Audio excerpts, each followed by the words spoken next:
ব্যাকে এইটুকুনি যাবে, ঠিক আছে? আর ফ্রন্টে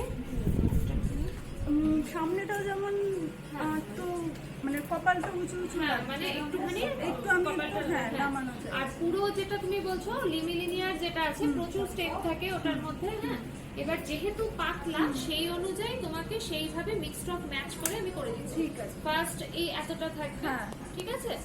আর এই এতটা হয়তো থাকবে, ঠিক আছে? এইটুকুনি কাটিং হবে। ঠিক আছে। আর এই কাটিংটা পুরোটা যেটা করবো মিক্সড অফ ম্যাচেই পুরো কাটিং করে ফেস অনুযায়ী আমি করে দিচ্ছি, হ্যাঁ।